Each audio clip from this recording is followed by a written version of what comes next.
2010 marked the beginning of a series of protests in the Arab world against authoritarian regimes. In the spring of 2011, the Arabellion also took hold in Syria. The regime arrested and tortured children caught spraying graffiti.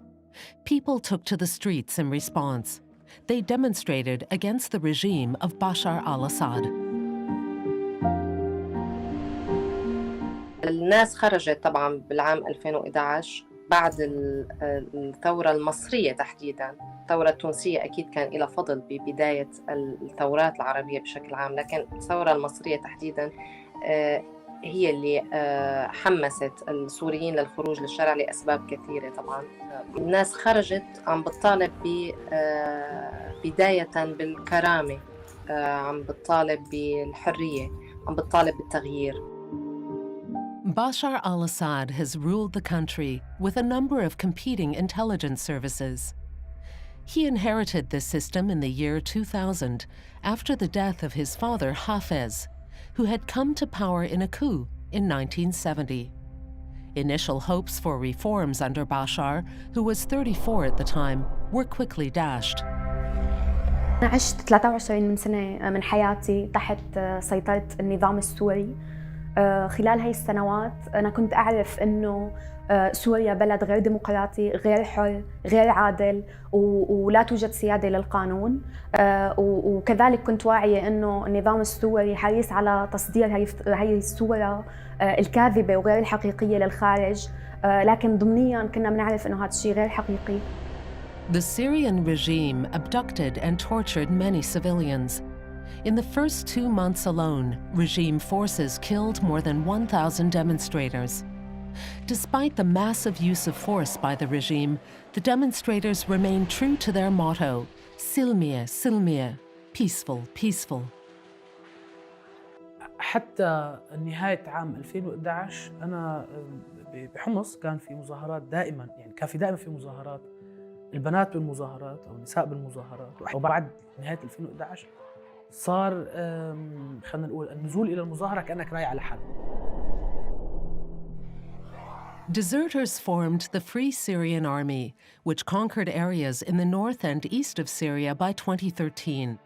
In the liberated areas, local councils and civil initiatives began taking care of the needs of local residents, including first responders who rescue people buried under rubble or injured. The more prominent they have become, the more they have become a thorn in the side of Russia and the regime. With propaganda and lies, they've been trying to deprive the Syrian White Helmets of international support. While Assad's allies intervened on his side, there was no significant support for democratic forces in Syria.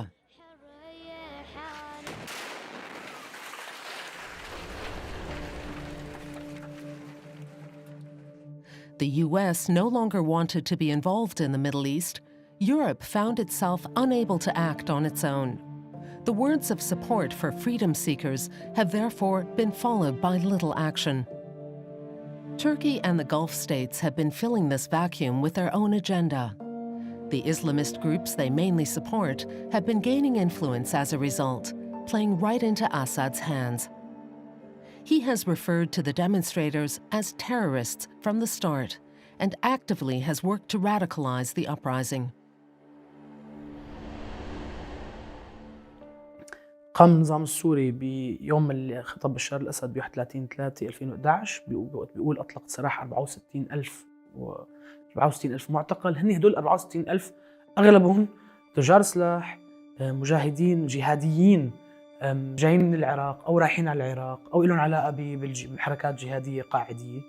أطلق سراحهم هو وعمل منية قلنا أنه أطلق سراح معتقلين، هو أطلق سراح عالم مجهزهم على هدوء على سنين. لما يطلق سراحهم هو يتركهم وهن بيتصرفوا، يعني هن بيخربوا اللي هو بده إياه يتخرب.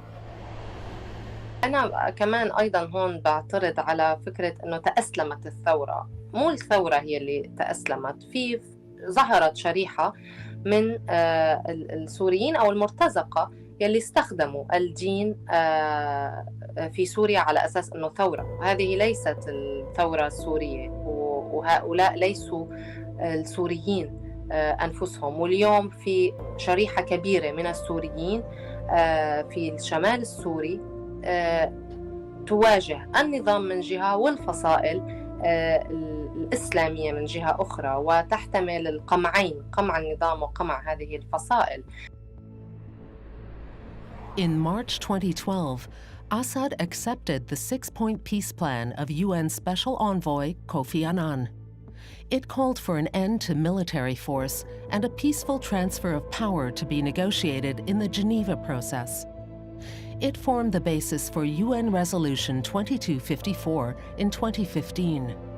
However, Russia, as a member of the Security Council, has repeatedly blocked UN resolutions or obstructs their implementation. Iran and the Lebanese Hezbollah have also been intervening in support of Assad. Still, the regime has been on the defensive. It continues to use weapons banned under international law. Assad's poison gas attacks in Ghouta in August 2013 claimed more than 1,200 victims.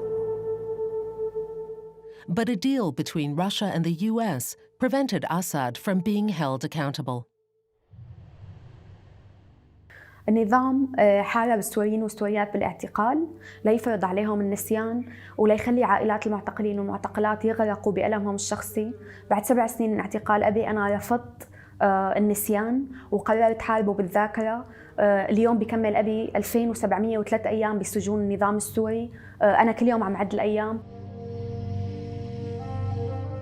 Starting in 2013, the group known as Islamic State infiltrated the north of Syria and proclaimed a caliphate in 2014, where the IS brutally ruled over more than 7 million people.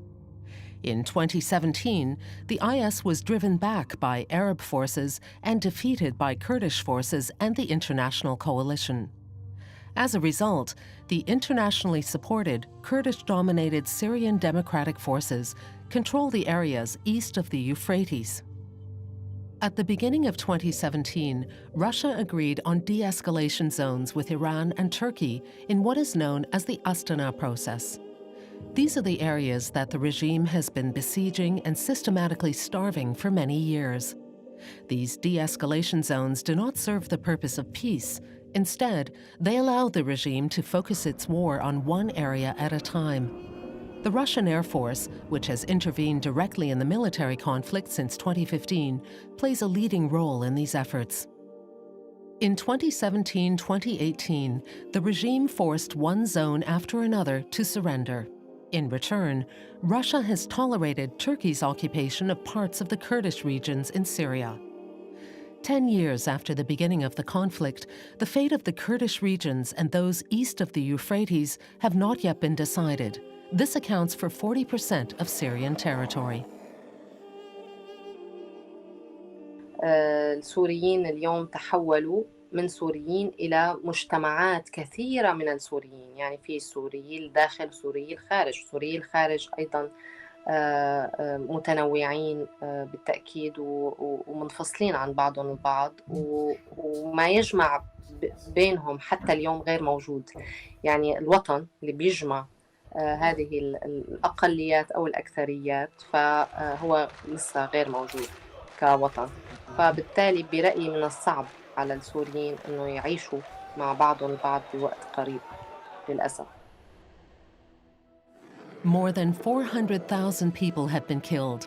Over 130,000 have been abducted, mainly by the regime, and they are still missing to this day. More than half of the Syrian population has fled. Many refugees are not prevented from returning solely by the war, but due to the fear of political persecution. The challenges are enormous, but many Syrians believe in a better future. سوريا بحاجة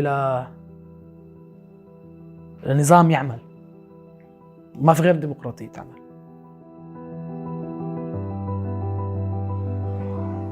It is unclear how people are supposed to overcome the grief and hatred, and whether there can still be a future as a united country.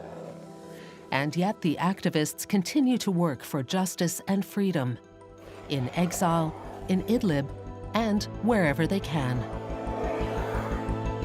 Democratic change can begin, when Assad is no longer in power.